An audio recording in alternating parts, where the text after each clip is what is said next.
What's going on, North Texas barbecue addicts? This is episode 1 of a series that I'm going to be coming to y'all with, and it's going to be all on the Hurtado smokebox. I recently got my hands on one and I've been getting used to it.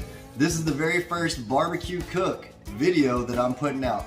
Now, I have grilled on it and things like that just to get used to it, but I made a post on North Texas Barbecue Addict Facebook group.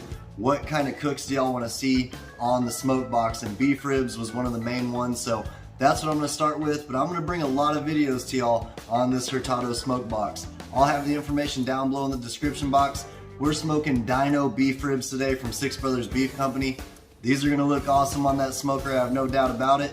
But first, let's get out to the smoker and talk about the fire. Alright y'all, so hopefully y'all can see this, but I've got a chimney of Kingsford blue in there that was fully lit. And I already had about a chunk in there from my last cook, about this size, that's already rolling in there.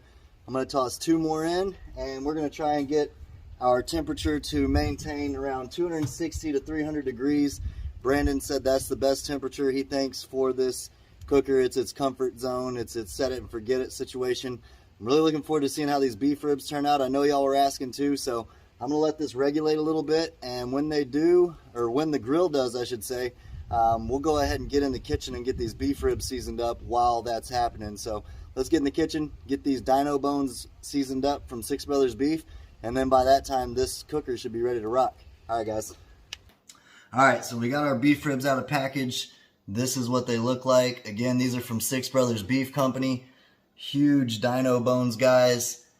This is looking awesome. We're going to go ahead and get this fat cap off though, so our seasoning will stick better. So just gotta take a nice sharp knife and trim away at it just like you would a fat cap of a brisket. Get yourself a paper towel if it helps. Hold on to it and just kind of work your way as close to the fat line as you can. This is a good looking rack of beef ribs right here. There we go. As you can see, this is what I'm doing, just trying to get rid of this silver skin and fat cap. That's not going to make for a good bite on our beef ribs, so we're going to go ahead and take that off. Now, I have cooked them without removing it, and they do still turn out good, but this is just going to make sure we get a more consistent bark and get our rub on there better. So I'm going to clean these up, and I'll be right back with y'all when we're seasoning them up, and then we'll get them onto the cooker. Alright guys, so we've got our beef ribs all trimmed up.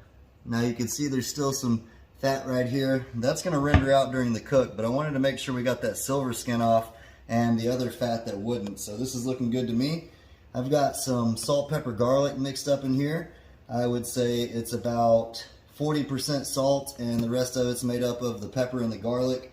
So that's what we're going to put on our beef ribs, and we're going to go heavy because we're looking for that Texas style bark and flavor on these beef ribs. We're using that Hickory out there by the smoker, or on the smoker I should say.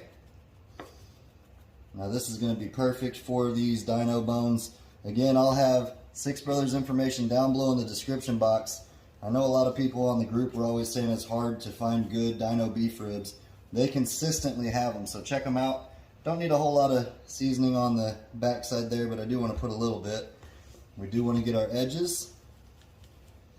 Man, the smoker is rolling about 305 degrees right now, so while this sweats in nicely on our beef ribs, by that time it should regulate. I'm okay about 290 or 300 even. I just want to lower it up a little bit. So that's what we're looking like. Maybe we'll reapply a little bit more before we put it on, but I'm gonna let this sweat in, and next time I see y'all, we'll get it onto the cooker. Alright guys, so we're rolling about 390 right now. The temperature will die down a little bit as we cook. Here's our beef ribs right here. Let's go ahead and open up the smoke box.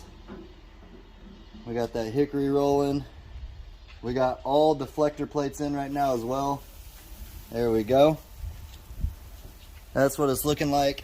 Since it is running hot, I'm going to check on these in an hour, and we're going to keep trying to regulate our temperature and get it down to about 300 to 260 degrees. I'll see y'all back in an hour. Alright guys, so we've been rolling for an hour, and we're regulated to about 285 degrees. That's what the beef ribs are looking like currently. Starting to get a little pullback, starting to get some nice juices rolling. I do want to let y'all know I went ahead and spread out all the coals to get a more consistent lower temperature, and that's how we got to that 285 degrees. And then I added another chunk of hickory. So we're rolling good. I'd say we'll check on these in an hour then, and we might start spritzing. So I'll see y'all back then. So we're at the 2 hour mark now, and it's smelling good. I did add some more hickory chunks. Brandon recommended to run this on hickory chunks. Now he does use a bamboo charcoal type product for running his, but I'm using Kingsford. This color is looking really awesome. I'm really close to having my bark set, but I'm still getting some of that seasoning on my finger here. This fat's starting to get soft and render out. This is that chunk where I said we didn't want to get too heavy with trimming it because it will render. This is all looking good. We're getting some juices to collect, getting nice pullback, nice color. I'm gonna let that go for 30 more minutes, and I'll say that's when we'll start spritzing. So I'll bring y'all back then. All right, guys, so it's been 30 minutes longer. It's smelling good, looking really good. Let's see here, can y'all see that? There we go. So let's go ahead and get a temperature reading.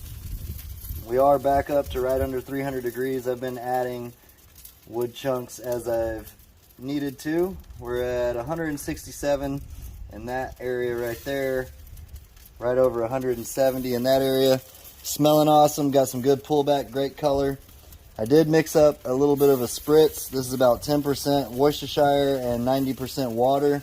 I don't want to get anything too salty because all we're doing is salt, pepper, garlic on here. So really just to enhance a little bit of flavor, and that's it. There we go. We're still rolling really good. I'm really impressed the way this is maintained temperatures between 260, 300. Like I told y'all, that's what Brandon said was the comfort spot. So here we are rolling around 295. So I'll check with y'all, I'd say in about maybe an hour, hour and a half, and we'll see how we're looking then and go from there.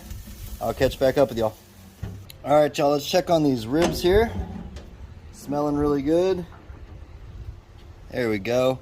And I've got about, I'd say 3 more chunks of hickory in there getting lit right now to keep us rolling. What I want to do now is wrap these beef ribs. Let's go this way. I want to wrap these beef ribs in a boat, foil boat method here.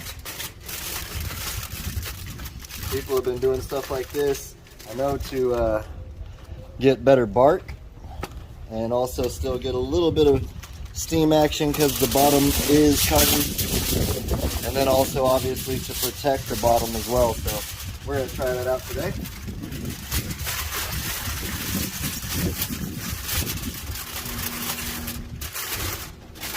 I've honestly never done this, so we'll check it out together. There we go. Just like that. There we go. I'm going to go ahead and spray it with our spritz here. Remember, 10% Worcestershire and 90% water.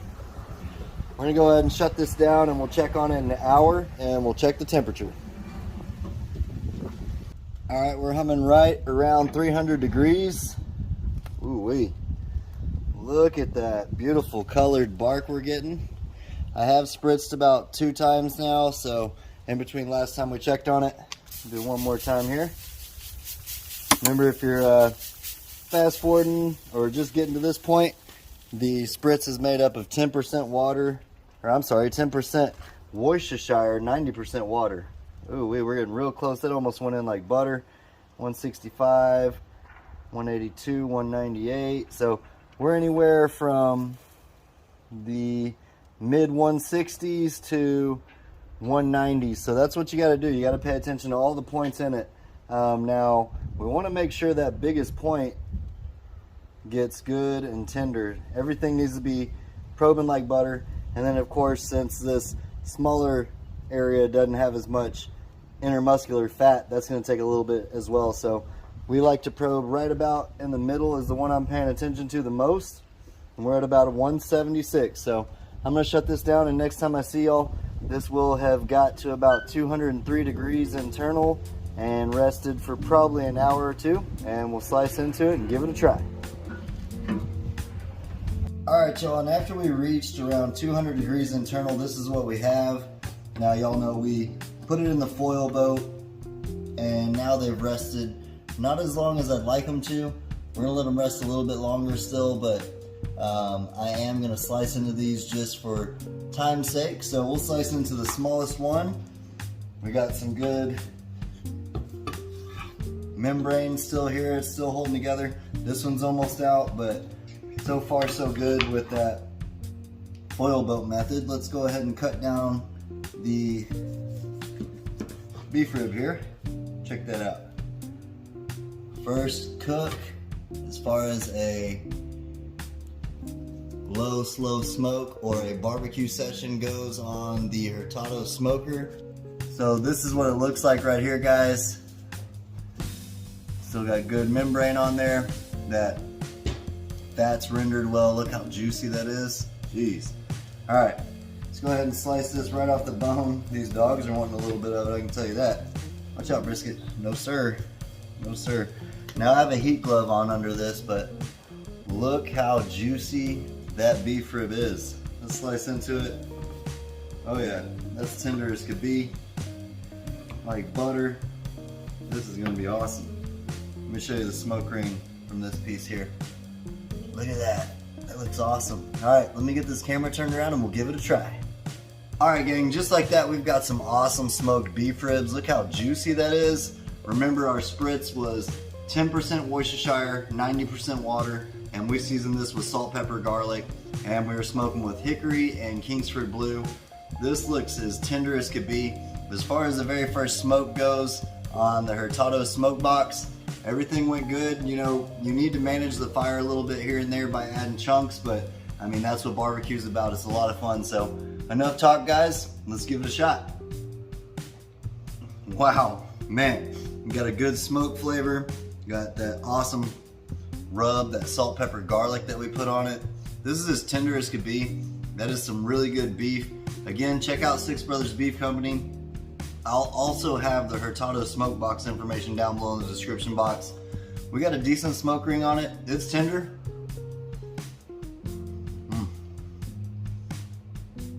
I'm never gonna be mad at a tender beef rib and salt, pepper, garlic. So I appreciate y'all for hanging out. Until next time, peace! Y'all keep on barbecuing. Cheers, y'all.